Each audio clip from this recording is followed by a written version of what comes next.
एक बार बोल दीजिए शिव गुरु महाराज की जय। आइए अनंत भक्ति चैनल में आप सभी भक्तजनों का एक बार फिर से स्वागत है। आज मैं आप लोगों को नवम स्कंध का पहला अध्याय सुनाती हूँ, जिसमें इला की उत्पत्ति, सुदम्न को स्त्री तत्व की प्राप्ति तथा पुरुरवा की उत्पत्ति का वर्णन है। राजा परीक्षित ने कहा, हे भगवान, आपने जो मुझसे संपूर्ण मनवंतरों का वर्णन किया है वह सब मैंने अच्छी तरह सुन लिया है तथा अनंत पराक्रमी श्री हरि के चरित्रों का भी श्रवण किया है, जो यह द्रविड़ देश के राजा सत्यव्रत हुए हैं, जिन्होंने श्री वैकुंठनाथ की सेवा द्वारा गत कल्प के अंत में ज्ञान प्राप्त किया है। वह विवस्वान मनु के पुत्र थे तथा इक्ष्वाकु आदि राजा उनके पुत्र हुए हैं। यह मैंने आपके ही मुखारविंद से सुना है।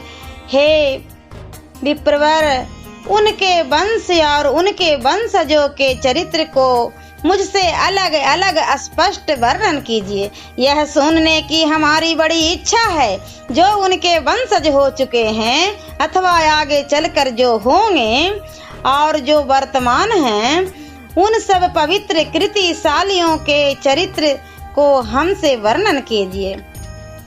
हे श्री सूत जी ने कहा, हे सौनक जी, इस प्रकार महर्षियों की सभा में राजा परीक्षित ने श्री सुखदेव जी से प्रश्न किया। यह प्रश्न सुनकर परम धर्मज्ञ श्री सुखदेव जी ने कहा, हे परंतप, अब आप संक्षेप में मानव वंश का श्रवण कीजिए, क्योंकि विस्तार पूर्वक तो सैकड़ों वर्ष में भी नहीं कहा जा सकता है। हे राजन, कल्प के अंत में यह नाना विधि से दृश्यमान संसार नहीं था, किंतु उत्कृष्ट और निकृष्ट सभी प्राणियों की आत्मा तथा प्रकृति जो परम पुरुष है वही अकेला था और कुछ भी अवशिष्ट नहीं था। उनकी नाभि से स्वर्ण में एक कमल कोश उत्पन्न हुआ। हे महाराज, उस कमल कोश में 4 मुख वाले श्री ब्रह्मा जी उत्पन्न हुए। इसके बाद श्री ब्रह्मा जी के मन से मारीचि उत्पन्न हुए तथा मारीचि से कश्यप हुए एवं दक्ष की पुत्री अदिति के गर्भ से विवस्वान नामक पुत्र उत्पन्न हुआ। हे भारत, विवस्वान से संज्ञा नाम की स्त्री में श्राद्ध देव मनु नाम के पुत्र हुए तथा विभु और आत्मज्ञानी उन मनु ने अपनी श्रद्धा नाम की पत्नी से 10 पुत्र उत्पन्न किए, जिनके नाम ये हैं: इक्ष्वाकु, नृग, सयार्ति, दृष्ट, घिष्टक, रूपक, नरिष्यंत, त्रिशग्र, नभग और कवि।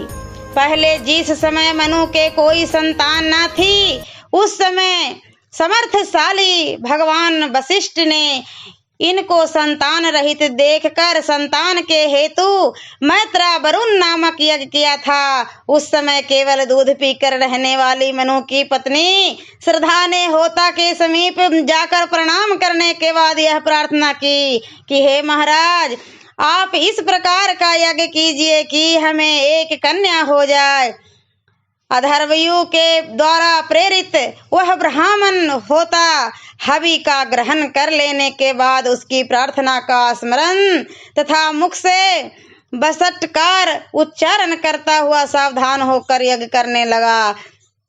इस प्रकार होता के उस व्यभिचार से अर्थात प्रयोग से इला नाम की एक कन्या उत्पन्न हुई। उस कन्या को देखकर अत्यंत हर्ष को प्राप्त न होते हुए मनु गुरु वशिष्ठ से कहने लगे, हे भगवान, आप ब्रह्मवादियों के द्वारा अनुष्ठित यह कर्म विपरीत भाव को क्यों प्राप्त हो गया, जबकि आप लोग वेद मंत्रों के ज्ञाता तथा और तदनुकूल कर्म करने वाले और अपने तप से कितनों ही पापों को भस्म कर देने में समर्थ है। तब मेरे यज्ञ का विपरीत परिणाम क्यों हो गया?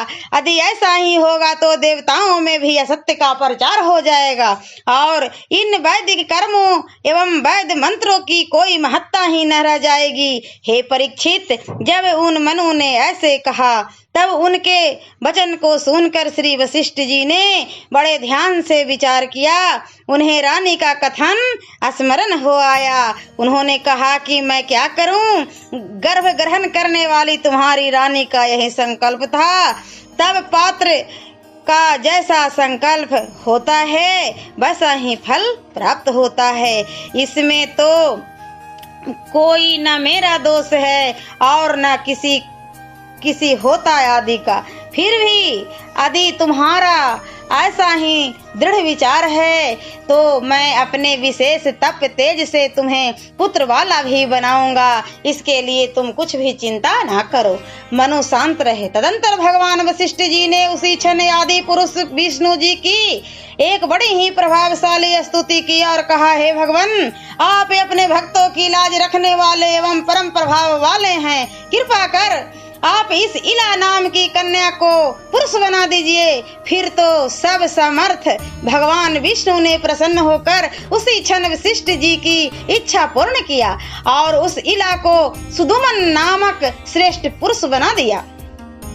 एक समय वही सुदुमन अपने कितने ही सचिवों के साथ घोड़े पर बैठ वन में शिकार खेलने को गया। चलते चलते वह सुमेरु पर्वत के नीचे वाले एक ऐसे वन में पहुंच गया कि जहां पार्वती के साथ भगवान शिव जी रमन कर रहे थे। सुदुमन का उस महावन में पहुंचना था कि वह अपने घोड़े के सहित स्त्री हो गया।